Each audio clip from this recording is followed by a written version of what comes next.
Okay, so the Andromedans tell you that the Alpha Draconians are here now. Where? There are 1,833 of them that have been living underground between 100 and 200 miles beneath the surface. They've been here, some of them have been here a long, long time. They have lifespans that are thousands of years. They're carnivorous. They are not friendly to mankind, at least the ones that are here. Are you saying carnivorous, they eat humans? Yes. And they won't eat a dead human. It has to be alive at the time of the killing. Their preference is children. And we've been told, you shouldn't talk about that. There are other people say, well, you better not talk about the reptilians. Well, bull. Why not? According to the Andromedans, they're responsible for 31,712 children disappearing in the last 25 years from the United States. These children were food. And I'm supposed to just shut up and not say anything about it because people don't want to hear it? That's tough. That's tough. Westchester County, in the last 5 years, 3,000 children in Westchester County, New York, have vanished without a trace. Where are they going? Why are we allowing this to happen? And why should people stay in denial about it? Now, how are they able to do this? How are they able to? How are they able to? How are they able to do it? How are they able to come up out of this from underground and do it, or do they have? There are tunneling systems everywhere. They're being helped by the Greys, and also there are groups within the higher echelon that are actually helping them acquire this. So human beings are abducting the kids and getting them to the Greys, who in turn give them to the Alpha Draconians? That's right. That's part of the deal. They won't come up as long as we feed them down there. You understand? It's about human beings selling themselves out. The echelon attitude here, the needs of the few outweigh the needs of humanity. And sorry, that just isn't right. But it's going to have to be humanity that's going to rise up and take the stand. You're just going to have to turn off your televisions. They're going to have to get in their car. They're going to have to fire everybody in Washington, D.C. that knows and does nothing. And they're going to have to do something. This apathy's got to end. Otherwise, the way we live is going to end. Period. That's the bottom line. And I'm not coming from a fear space. I'm really quite angry about the apathy and the fact that, when people give lectures and try to tell this, people want to stand up and fight with them. Look at what's happening around us. The indications are everywhere. Everywhere. The truth is now an obscure thing. The lie is the norm. There's something wrong here. What's wrong with this picture? Sorry, I'm getting crazy. No, you're not. You're expressing frustration, I think. Why, aside from the carnivorous aspect to the Alpha Draconians, why else are they dangerous to humanity? Because they don't like us. And what are they willing to do with humanity? Eat us. There's no need for us. Look at where we are. Look at us right now as a civilization, as a society. Okay? They don't need anything. They have all this technology that they want. We can't really offer them except maybe do some work for them. But they don't need all of us to work for them. They don't respect human life in any way whatsoever. And this goes back to Lyra, to where the original war started. When they got to Lyra originally, they saw this human race that was plentiful in food, that could grow food, that could do all of these agricultural things. And mankind on a whole is really agricultural. We really, as a race, if we were left alone, would be nurturing the earth. We would be living in tribal communities like the Native American Indians did. That's really our essence, our nature, I'm sorry. That's really our nature, our essence. Okay, what are the physical characteristics of the Alpha Draconians? What do they look like? I don't have that. Maybe it's in the car. They're ugly. They think we're ugly, too. And I guess it's all a matter of perspective and belief system. In my belief system, and I'm only taking responsibility for me, they're ugly. They're anywhere from 7 to 22 feet tall. They can weigh up to 1,800 pounds. They're reptilian. The ones that have stubby tails, if you see one that has no tail, he's of the warrior class. or the worker class. The longer the tail, the higher their rank. When you see one with long tails, with winged appendages, he's considered royalty. Whenever you see one, you ought to just run like hell. You shouldn't approach it. You shouldn't provoke it. Just get the hell out of its way. Just get out of its way. Just run. There is a way to kill them. If you can't cut off their head, they have two hearts. There's one here, underneath this armpit, and one here. Or, if you can't get to that area and you need to slow it down, you need to hit it right above its groin area. It has a very large liver. You need to wound it there to slow it down. It is not something where man-to-man combat you're going to be able to deal with, because they apparently have the strength of 12, 15 men. They're incredibly quick. They're incredibly psychic. They know what you're going to do before you do it. If they get here en masse, we got real problems. Real problems. What do the Andromedans advise human beings to do if they encounter an Alpha Draconin? To leave. You leave its space. Get away. To get away. What if they can't? Then they can't. And if they can't? They'll usually be killed. And what have the Andromedans spoken in any detail about what a human being should do if they are in that position? For karmic purposes? Look, that's not karmic at all. A lot of these, all this metaphysical stuff, where you chose to be here, a lot of, in some situations that's true. When you're creating your reality and in your space. But when you're being invaded, that's not karma. That's a violation of free will. If your free will is being violated, Alex, what should you do? You should ask for help. Okay. Ask for help. Put a call up to God. Put a call up to heaven.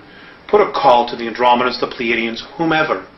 Just put a call up and deal with it. I don't know. That's just the nature of the beast. They don't like us. We're considered a food source for them. For them. We're a food source for the Greys, but in an entirely different way. The ringleaders then of this whole orchestration that's going here on Earth, according to your Andromedan sources, there are 22 races originally colonized the Earth, the first race being the reptilians from Alpha Draconis. What was the nature of their colony here? Well, they're Hyperborean. Basically, they're explorers. And they're also genetic engineers. They would just colonize. They would take samples. They would hang a flag and say, this belongs to us, just like we did with the moon. But we weren't the first ones there. Exactly what we've done. They were explorers.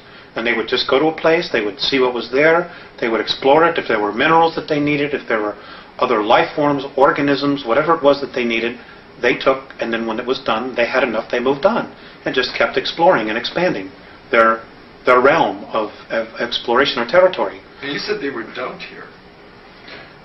Originally they were. They were dumped in Alpha Draconis. Nobody knows exactly where they came from, and my understanding is that even in their ancient history, they don't know exactly where they came from.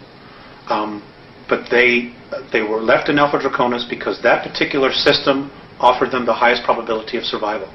And from there, they were able to create craft, space travel. They're magnificent in what they did, and they're to be commended for what they did. But the fact that they need to control and dominate and manipulate to the degree, sorry, I have a problem with that. And so does half of the galaxy. That's just the way they are. They're the biggest bully. Nobody can beat them up or wipe them out, so therefore they have no motivation to change.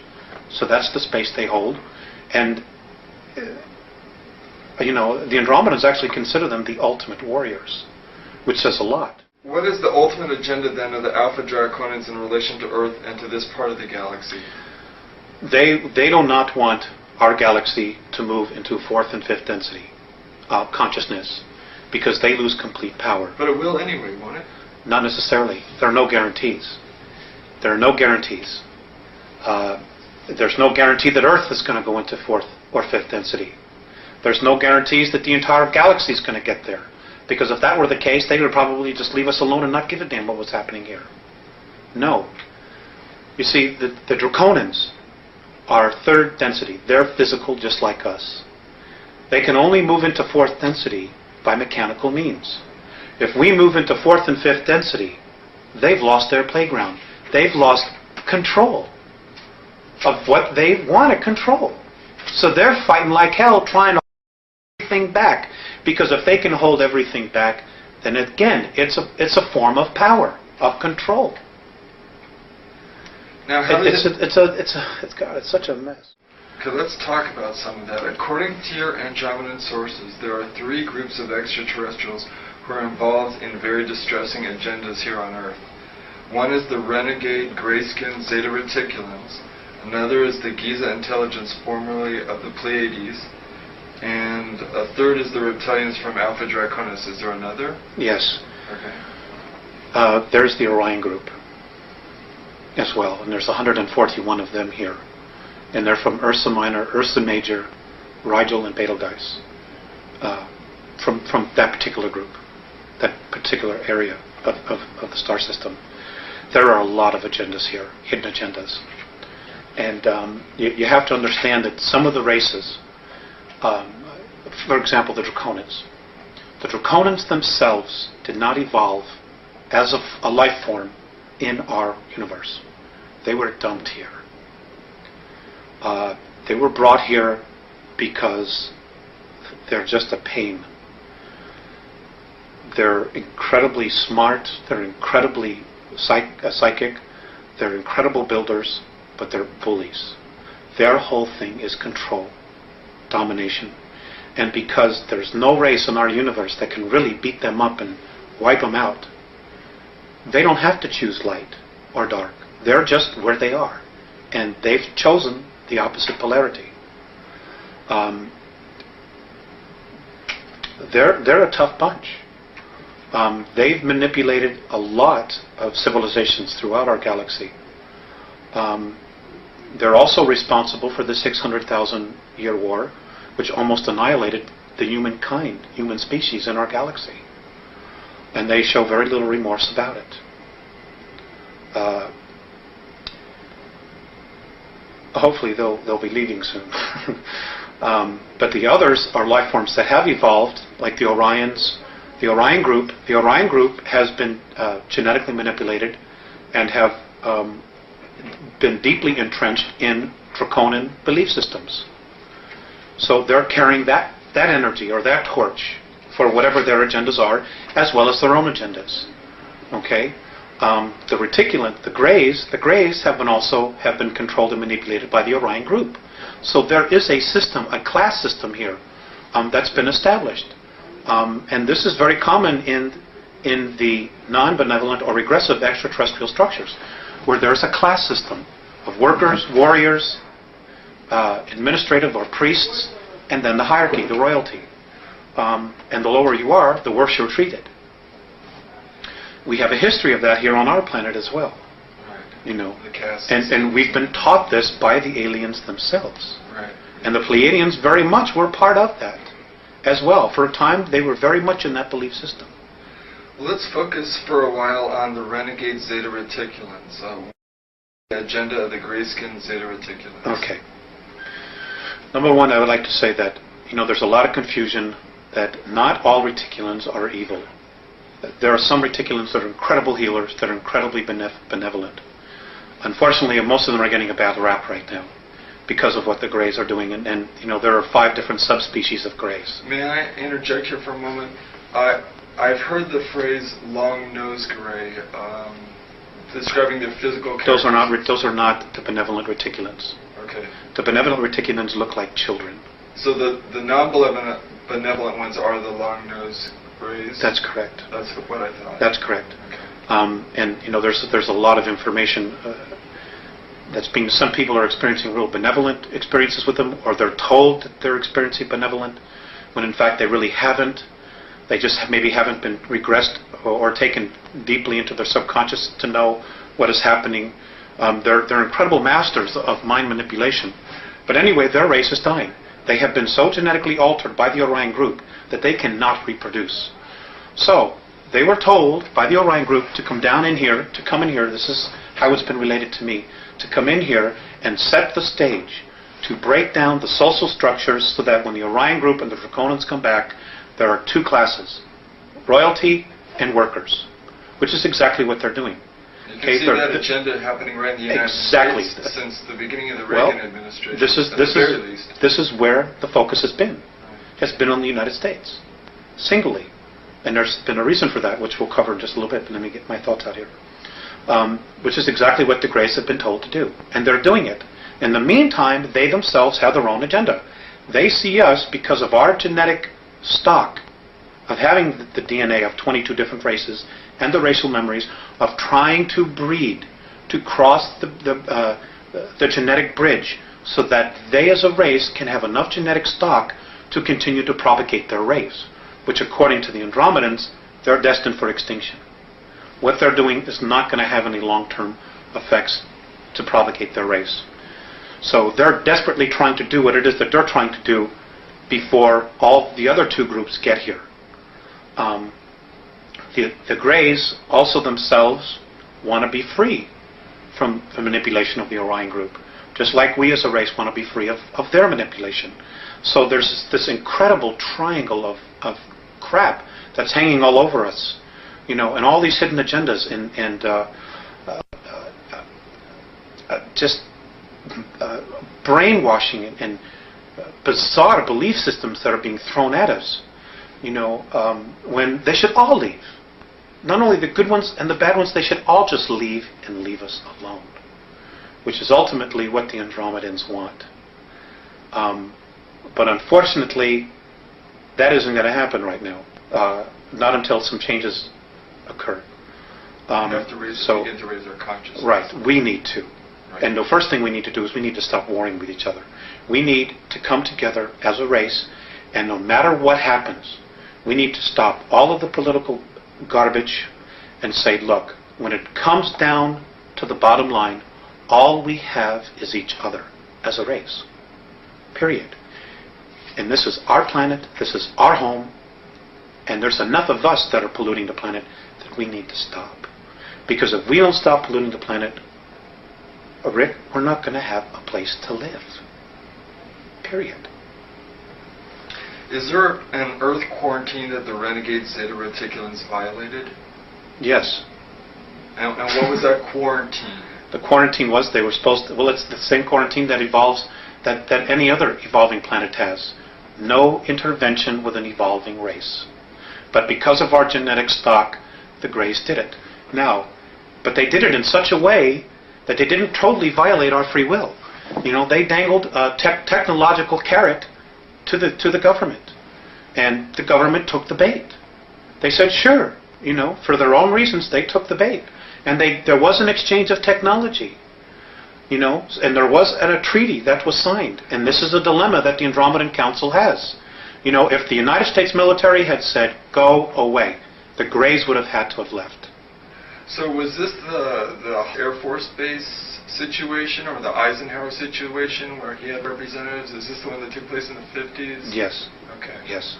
All right. And this was with the Long-Nosed Greys then? That's true. And there were two groups there as well. The 7 from Sirius B who are still here were also witnesses to this to add credence to it. Okay, now, what are the results of these atrocities, these genetic atrocities been, and are we going to begin to see more of them appearing? Well, the Greys are trying to create a sub-race that is a blend between human culture, the human race, and their race. A kind of a hybrid Zit. Exactly.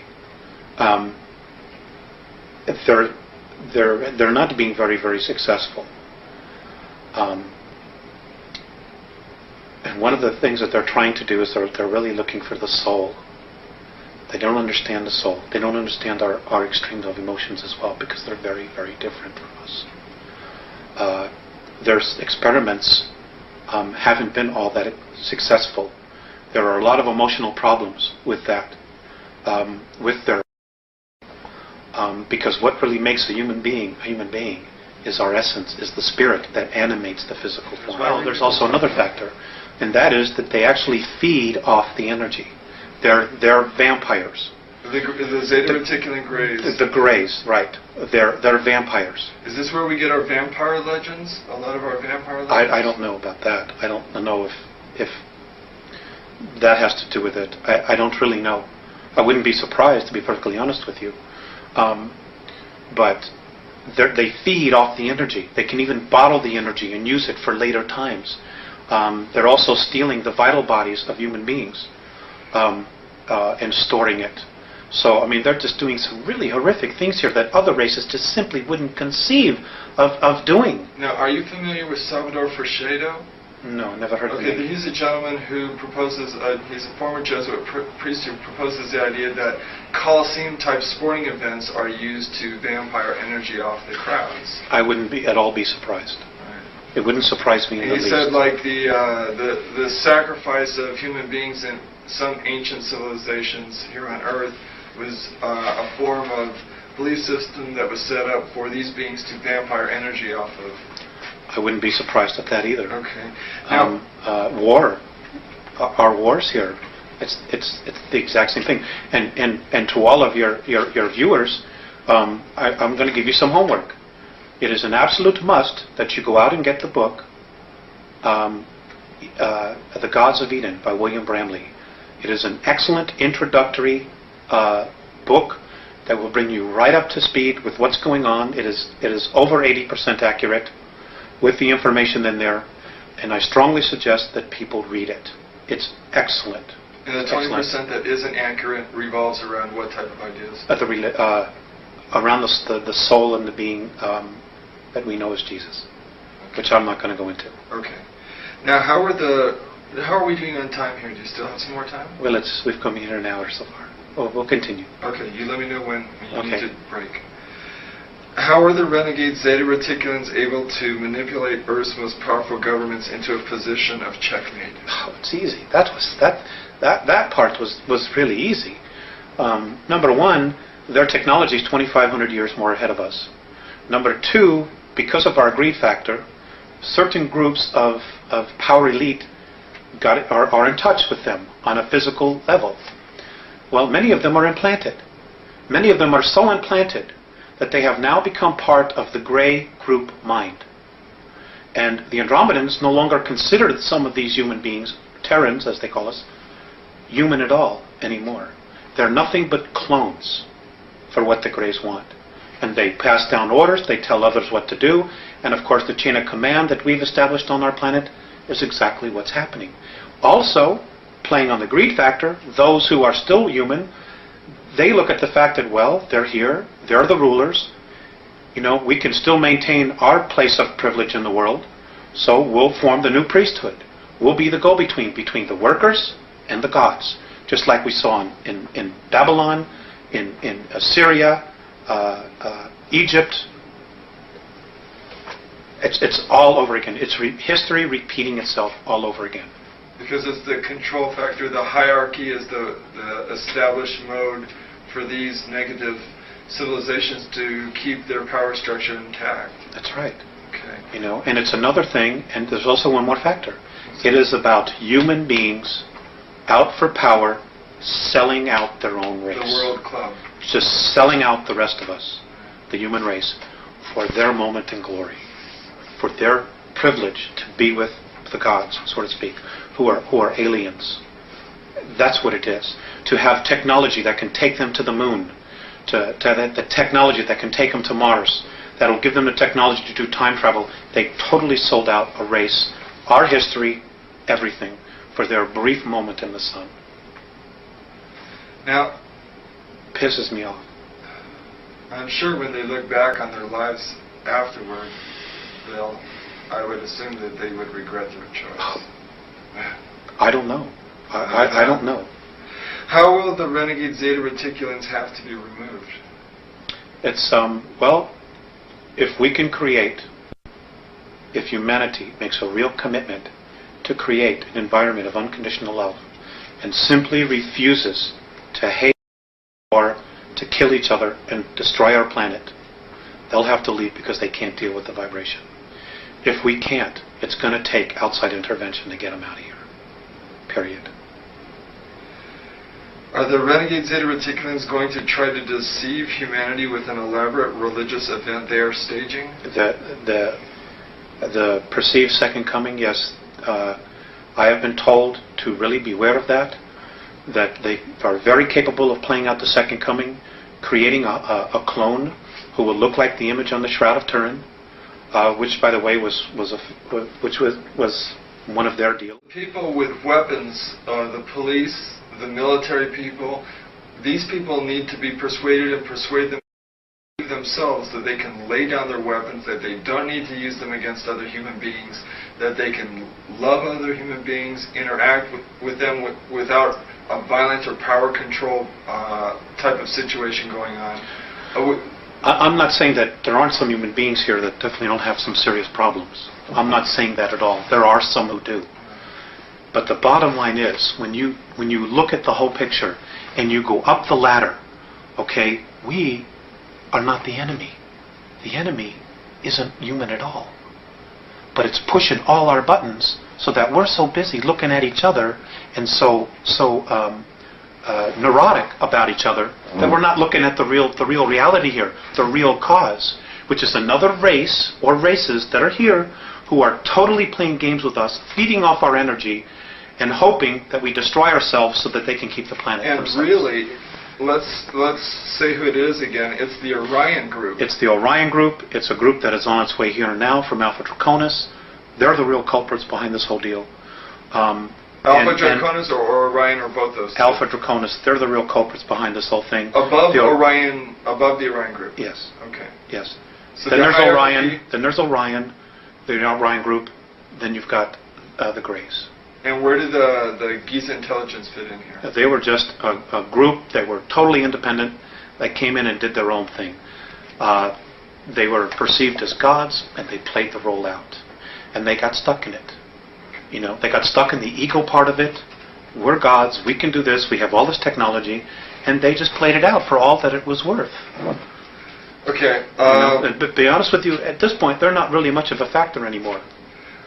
You know, Giza intelligence, they're not much of a factor at all anymore. What should a human being do if they encounter a renegade Zeta Reticulan? What would your advice be? Stand in their truth. If you can't run, stand in your truth and just look at them. If they try to project their thoughts into your head, you just stand firm with who you are and you say, no, you are not coming into my head, you are not taking me over, and you are not going to violate my free will. I don't give a damn who you are. Leave me alone. Period. Because if it's a benevolent, they will not try to do it. They will not try to take you over. They will not try to put crap into your head so they can feed off of your fear. Period. When did the Zeta Reticulans begin to create their genetic atrocities? Where did this take place on Earth, and what have the results been? Well, it's occurring everywhere. Much of it is occurring underground. Some of it's occurring in the oceans. Some of it's occurring on the moon. Some of it's occurring on Phobos.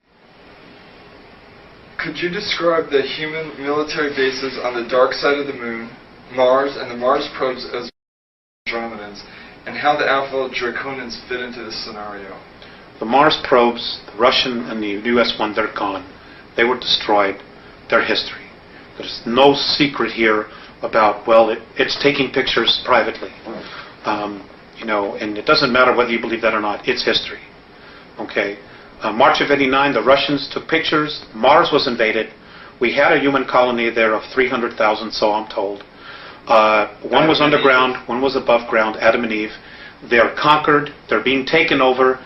The human beings that are from Earth, that volunteered or were kidnapped to go there, are in deep trouble.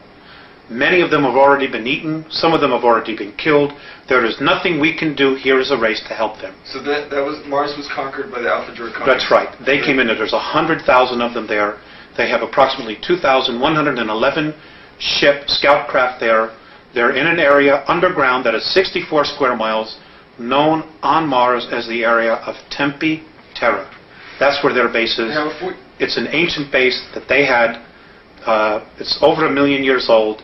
And the last time it was in full bloom was 317,000 years ago. Now, if we begin to train all our telescopes on that, are we going to be able to see activity going on there? I suppose that we would. I have a feeling that they already are seeing incredible amounts of activity, but they're not allowed to say it. The United States, Britain, and the Soviet Union, according to your sources, have been building secret technologies and bases on Earth, the Moon, and Mars for some time. Where are these bases to be found on the Moon?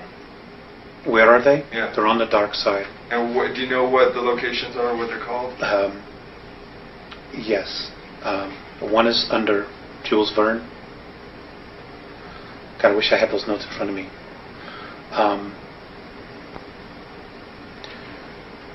Let's come back to that. Okay. Have they told you anything about Area 51 or Dulce, New Mexico? Yeah, there were a lot of stuff there. The actual underground base is not underneath Arcoleta Mesa. It's actually 20 miles to the northwest. That's just an entrance point in and out. This is Area 51. This is in New Mexico, Dulce. Okay. It's not exactly right there. As far as Area 51, yes, there's a lot of stuff that was going on there, but a lot of that has been moved, and it's now in New Mexico, in the Sandia, underneath the Sandia Laboratory. Diego Garcia Island. Diego Garcia Island, there's a base there. Pine Gap. Diego Garcia Island, there's anti-gravity anomalies there, and this is how they were able to blow a lot of equipment into space without using rockets. And then they would have the UFO-type craft, which we built from technology we were given. They would hook a tow chain to it, and like a tow barge, just tow it to the moon. Okay, and you mentioned... And it runs, and the equipment that's there is run on free energy, stuff that was built that was created in the 1920s, that we've been absolutely not privy to. We haven't had to pump 1 gallon of oil out of the ground since the late 1920s. They've had free energy, but because of money, they've be controlled. They've allowed us to pollute the environment, to devastate the oceans because of petroleum products when we don't need it for money. Which brings us briefly to Alternative 4. When the Martian base fell, when the Martian base fell, the world government, those elite, figured out, well, we don't have any place to go now. The moon is not set up for long-term habitation, where Mars is and could be. So what happened was, when it fell and they knew we couldn't get there, they figured, well, we got to do something about here, because we have nowhere else to go. So I was told by the Andromedans that these men who think they're God had to come up with another alternative, which was they thought that they could create a controlled polar shift by detonating nuclear weapons or cobalt weapons underneath the South Polar ice cap, causing it to slip, which would cause the poles to slip. And within a 24-hour period, you would completely drown 83 to 85% of the population. But the Andromedans said that they will not allow this. It isn't going to happen. If the Earth is going to do it, it'll be done by her will, in a natural way. And that is a possibility in our future. Do you know much about the New World Order? Do you know that they're building concentration camps to put millions of people in? Do you know that the United Nations has got 300,000 troops in the United States right now that they're going to use to confiscate weapons? And they're sending our active military troops out of the United States so they won't be here when this happens? Are you aware that that's going on? Do you know that just off the coast just south of the border in Veracruz, there are 300 tons of Soviet military equipment ready to invade? I mean, this is that there are states actually wanting to secede from the Union. Yes, there are 9 different regions. The United States has already been designated to be split up. They're getting ready to totally dismantle the United States of America. And the only real part of the United States of America, and I get so angry with this, is Washington, D.C., 68 square miles. That's really all that is the United States. We are in the Republic of Arizona. People in California are in the Republic of California. It is those separate republics that make up a United States. Washington, D.C.